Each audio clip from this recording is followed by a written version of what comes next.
is less than x plus 2. Mod of x minus 3 multiplied by mod of x plus 2 is less than x plus 2. अब बेटा अगर हम बोलते हैं if x is greater than 3, अगर हम बोलते हैं x की वैल्यू 3 से बड़ी, तो अगर x की वैल्यू बेटा 3 से बड़ी होगी तो ये तो पॉजिटिव खुलेगा और ये भी पॉजिटिव खुलेगा, ये दोनों ही पॉजिटिव खुलेंगे, तो हमारे पास आ जाएगा x minus 3 times x plus 2 should be less than x plus 2. यहां से हम अगर सॉल्व करेंगे तो ये आ जाएगा x square, ये चीज जो लिखी हुई है minus x should be less than x plus 2, और इन पूरे टर्म्स को हम यहां अगर ले आए तो ये हो जाएगा x square minus 2x और फिर minus 6 और minus 2 minus 8 should be less than 0, या मैं इसे ऐसा लिख सकता हूं बेटा x square minus 4x plus 2x minus 8 should be less than 0, और यहां से बेटा लिखा जा सकता है x times x minus 4 plus 2 times x minus 4 should be less than 0, या x minus 4 times x plus 2 should be less than 0. अगर हम यहाँ पे बेटा नंबर लाइन बनाएंगे तो हमारे पास आ जाएगा बेटा ये वाला पॉइंट -2, ये वाला पॉइंट 4, पॉजिटिव नेगेटिव पॉजिटिव, और मुझे पता है क्योंकि नेगेटिव बोला जा रहा है तो यहाँ से हम यहाँ पे आराम से लिख सकते हैं x belongs to -2 से 4, दोनों में ओपन ब्रैकेट रहेगा। क्यों ओपन ब्रैकेट रहेगा? क्योंकि हमारे पास बेटा यहाँ पे इक्वालिटी का साइन नहीं, यहाँ पे इक्वालिटी का साइन नहीं, लेकिन मैंने आपको बताया कि हमें एंड पॉइंट्स पे भी एक बार जरूर चेक करना चाहिए।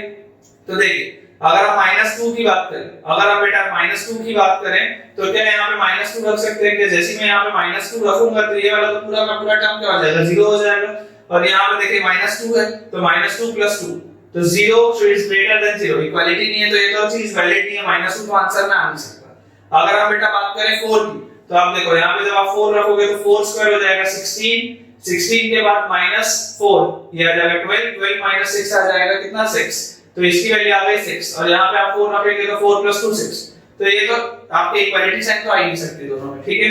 अब इसके बाद बेटा आप यहाँ पर आप देखो कि x की वैल्यू आप यहाँ पे बोलता था कि 3 से बड़ी होनी चाहिए, x की वैल्यू यहाँ पे बोलता था 3 से बड़ी होनी चाहिए, और मेरे पास यहाँ पर x की वैल्यू क्या आ रही है?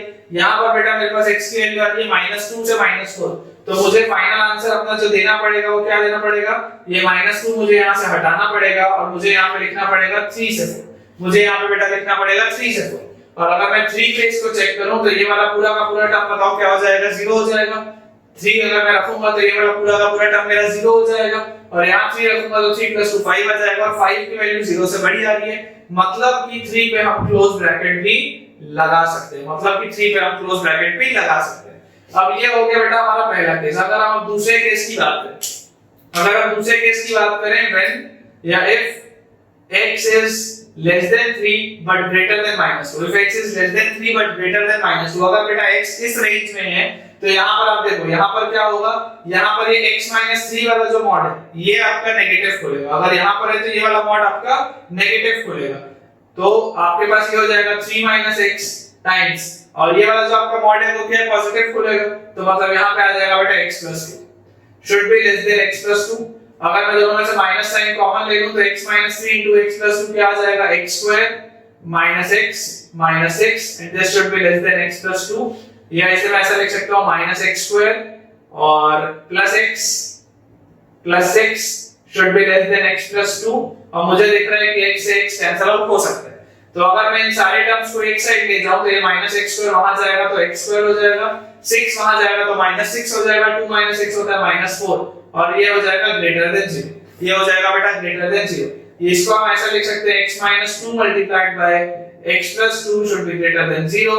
यहां पे आ गया बेटा -2, यहां पे आ गया बेटा +2, पॉजिटिव नेगेटिव पॉजिटिव, तो x बिलोंग्स टू मेरे पास यहां पे आ गया -∞ से -2 यूनियन 2 से इंफिनिटी, -∞ से -2 यूनियन 2 से इंफिनिटी। लेकिन मेरा आंसर क्या बोलता था?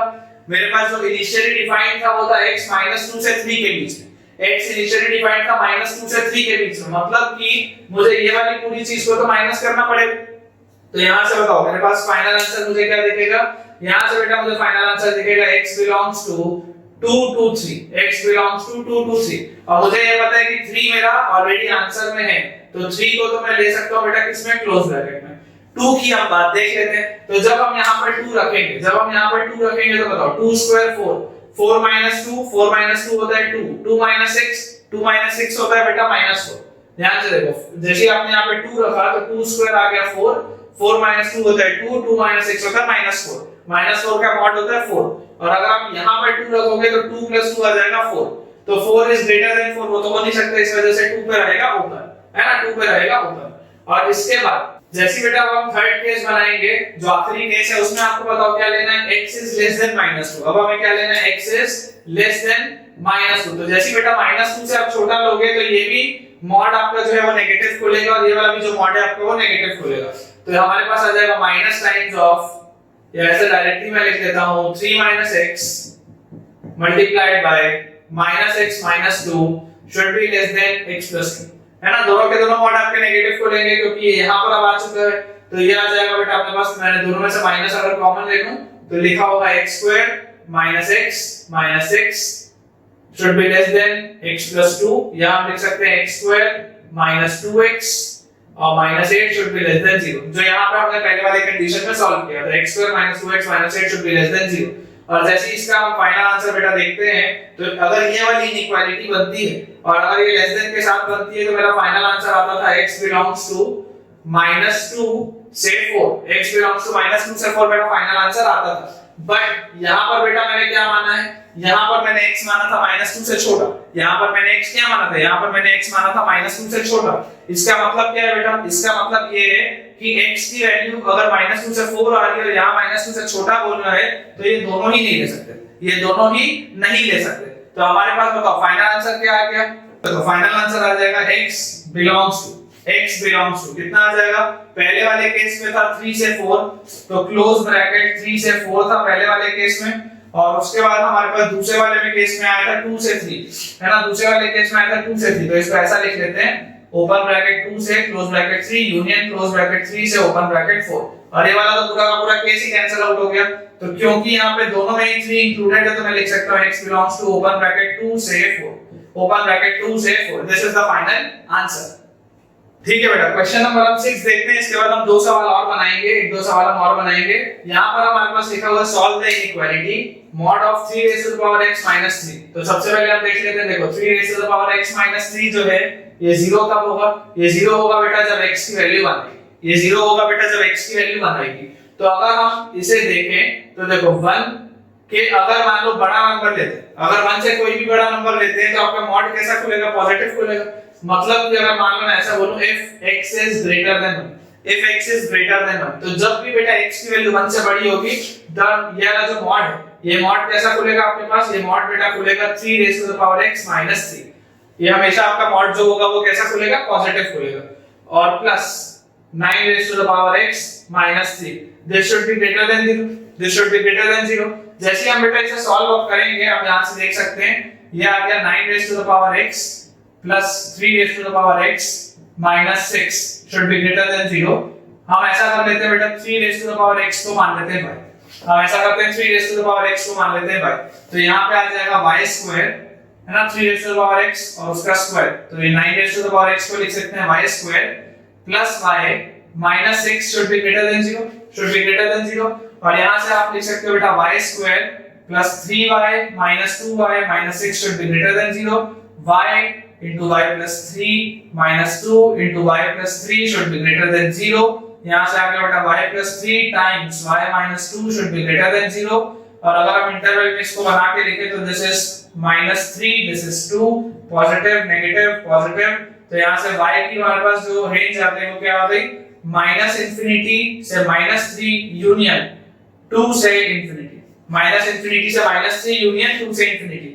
या मैं इसे ऐसा बोल सकता हूँ, y क्या था, y था बेटा 3 y क्या था बेटा, y था 3 तो हमारे पास क्या आ गया, 3 belongs to -∞ से -3 यूनियन 2 से इंफिनिटी, यूनियन 2 से इंफिनिटी। अब आप सोच के देखो कि 3 जो टर्म है ये कभी भी नेगेटिव तो हो ही नहीं सकता, ये कभी भी नेगेटिव तो हो ही नहीं सकता, ये इवन 0 नहीं हो सकता। तो आपके पास ये वाला जो पूरा का पूरा सेट है वो तो कैंसिल आउट हो गया। तो आपके पास क्या बचा, 3 belongs to 2 to infinity, 3 belongs to 2 to infinity। या आप उसको ऐसा लिख सकते हो कि 3 is less than infinity but this is greater than 2, this is less than infinity but this is greater than 2। अब इसके बाद हम यहाँ पे बेटा क्या कर सकते हैं, इसके बाद आप सोचो अगर मान लो आप ले लेते हो तीनों साइड लॉग, तीनों साइड आप बेटा ले लेते हो लॉग और ले लेते हो बेस 3 पे, तो साइन कोई भी चेंज नहीं होगा, क्यों? क्योंकि बेस आपका 1 से बड़ा है। तो यहाँ पे आ जाएगा log 2 base 3 should be less than 3x should be less than log infinite base 3। अगर मान लो आप इस तरीके से ले लेते, अगर मान लो आप इस तरीके से ले लेते, तो यहाँ से आपके पास बताओ क्या आ जाएगा, x की बेटा वैल्यू आ जाएगी log infinite base 3 क्या होगा, infinite ही होगा, और ये आपके पास आ जाएगा log 2 base 3, ये आपके पास बेटा आ जाएगा log 2 base 3। तो आपके पास बेसिकली x क्या आ गया, x belongs to log 2 base 3 से लेकर के इंफिनिटी तक, log 2 base 3 से लेकर के इंफिनिटी तक। पर बेटा अब यहाँ पर देखो, अब यहाँ पर देखो आपके पास ये वाली चीज जरूर आई है, लेकिन आपने x को क्या माना था, आपने x को बेटा माना था 1 से बड़ा, आपने x को माना था 1 से बड़ा। तो अगर x की वैल्यू 1 से बड़ी होनी थी तो log 2 base 3 हमें क्या पता है, log 2 base 3 की बेटा वैल्यू जो भी होगी वो 1 से छोटी होगी, log 2 base 3 की वैल्यू जो भी होगी वो 1 से छोटी होगी, क्योंकि आप देखो नंबर जो है वो आपका बेस से छोटा है। तो log 2 base 3 की अगर वैल्यू 1 से छोटी है तो हमें फाइनल आंसर में क्या बोलना पड़ेगा, हमें बोलना पड़ेगा x belongs to 1 to infinity, x belongs to 1 to infinity। अब हम 1 पे यहाँ पे एक बार रख के देख सकते हैं, अगर आप मान लीजिए x की जगह पे 1 रखते हैं तो 3 raised to the power 1 is 3, 3 minus 3 is 0, तो ये तो पूरा 0 हो गया। 9 raised to the power 1 is 9, 9 minus 3 is 6, 6 की वैल्यू क्योंकि 0 से बड़ी आ रही है तो हम 1 पे तो लगा सकते हैं बेटा क्लोज ब्रैकेट, 1 पे आप लगा सकते हैं क्लोज ब्रैकेट। ये आपका हो गया केस 1, ये आपका हो गया केस 1 जब हमने x को 1 से बड़ा माना था। अब बेटा अगर हम केस 2 देखें, if x is less than 1, if x is less than 1, अगर x की वैल्यू 1 से छोटी होगी तब क्या होगा, तब ये जो मॉड है बेटा ये उल्टा खुलेगा, तब ये जो मॉड है वो उल्टा खुलेगा। तो ये हो जाएगा 3 minus 3 raised to the power x plus 9 raised to the power x minus 3 should be greater than 0, should be greater than 0। और यहाँ से देखिए 3 और minus 3 कट गया तो ये आपके पास बेटा आ गया 9 raised to the power x minus 3 raised to the power x should be greater than 0। वापस से हम वैसे ही करते हैं बेटा, वापस से हम वैसे ही करते हैं, 3 raised to the power x को y मान लेते हैं तो ये आपके पास बेटा लिखा है y square minus y, ये आपके पास लिखा है y square minus y, this should be greater than 0। या आप लिख सकते हैं y times y minus 1 should be greater than 0, this is 0, this is 1, positive negative positive, तो y belongs to बताओ क्या आ गया, माइनस इंफिनिटी से 0 यूनियन 1 से इंफिनिटी, माइनस इंफिनिटी से 0 यूनियन 1 से इंफिनिटी। और जैसे ही हमारे पास ये आ गया तो बताओ 3 raised to the power x belongs to आ गया माइनस इंफिनिटी से 0 यूनियन 1 से इंफिनिटी, माइनस इंफिनिटी से 0 यूनियन 1 से इंफिनिटी। अब आप ये चीज समझ सकते हो बेटा कि देखो ये कभी भी नेगेटिव, ये अगर 0 तक जा रहा है ना, 0 बोल ही रहा है मतलब ये नेगेटिव वैल्यूज में ही है अभी भी, तो ये वाली तो पूरी की पूरी चीज रिजेक्ट हो जाएगी क्योंकि 3 raised to the power x कभी भी नेगेटिव हो ही नहीं सकता। मतलब कि आपके पास आ गया 3 raised to the power x belongs to 1 to infinity, 3 raised to the power x belong to 1 to infinity। या अगर मान लो मैं इसे वापस वैसे लिखूं कि 3 raised to the power x जो है वो इंफिनिटी से छोटा है और 1 से बड़ा है, या अगर हम log ले लें तीनों साइड तो ये आ जाएगा log 1 base 3 should be less than x should be less than log infinity base 3, और इसकी वैल्यू इंफिनिटी ही होती है, this is x, log 1 base 3 क्या होता है 0, log 1 base 3 बेटा क्या होता है 0। तो आपके पास यहाँ पर आंसर क्या आ गया 0 से इंफिनिटी, यहाँ पर आपके पास आंसर क्या आ गया 0 से इंफिनिटी। अब आप देखो आपने x को क्या माना था बेटा, आपने x को माना था 1 से छोटा, आपने बेटा x को देखो यहाँ पे क्या माना था, आपने x को माना था 1 से छोटा और ये बोल रहे हैं 0 से इंफिनिटी, मतलब आपको फाइनल आंसर क्या बोलना पड़ेगा, आपको यहाँ पे बेटा फाइनल आंसर बोलना पड़ेगा x belongs to 0 to 1, final answer आपको यहाँ पे बोलना पड़ेगा x belongs to 0 to 1। और हमें क्या पता है बेटा, देखो 1 पे क्लोज ब्रैकेट है, हमें पता है 1 पे क्लोज ब्रैकेट है, मतलब यहाँ पर मैं 1 पे क्लोज ब्रैकेट लगा सकता हूँ, और अगर मैं यहाँ पर बेटा 1 में क्लोज ब्रैकेट लगा सकता हूँ इसका मतलब final answer is x belongs to, ये आ गया पहला, और यूनियन अपने पास दूसरा है 1 से इंफिनिटी, अपने पास दूसरा है बेटा 1 से इंफिनिटी, क्योंकि दोनों में 1 क्लोज है तो final answer is x belongs to 0 to infinity। इसका मतलब बेटा क्या है कि आप कोई भी बेटा पॉजिटिव नंबर अगर रखेंगे तो ये हमेशा 0 से बड़ा आएगा, x belongs to 0 to infinity, this is the final answer। ठीक है बेटा, ऐसा हम करते हैं कि आज का लेक्चर हम इतना ही रखते हैं, और जो आगे के क्वेश्चंस थे जो मुझे आज कराने थे वो मैं आपको होमवर्क के लिए दे रहा हूँ। सारे के सारे बच्चे मुझे इन होमवर्क के सारे क्वेश्चंस को कमेंट सेक्शन में आप जरूर मुझे इनका आंसर देंगे और मुझे बताएंगे कि आपका आंसर क्या आया है, उससे मुझे पता चलेगा बेटा कि आपको आज का लेक्चर समझ में आया है या नहीं आया पूरा का पूरा। अगर आपको बेटा आज का वीडियो पसंद आया तो जरूर लाइक करें, चैनल को सब्सक्राइब करें और कमेंट में मुझे आपको ये आंसर तो बताना ही है। साथ ही साथ आप इस वीडियो के लिंक को अपने फ्रेंड से भी शेयर कर सकते हैं सो दैट कि उनको भी अच्छे से चीजें समझ में आए और उनका भी कुछ बेनिफिट हो पाए। और आज के लेक्चर में जो सबसे काम की चीज तुमने पढ़ी है वो क्या है, जो तुमको तुम्हारी लाइफ में भी फॉलो करनी है, वो ये है बी लाइक मॉड, हमेशा पॉजिटिव रहो और तभी आपका आईआईटी में बेटा सिलेक्शन हो पाएगा। एक बार आप जल्दी से ये सारे के सारे क्वेश्चंस का स्क्रीनशॉट ले सकते हैं। And till then thank you very much for watching this video.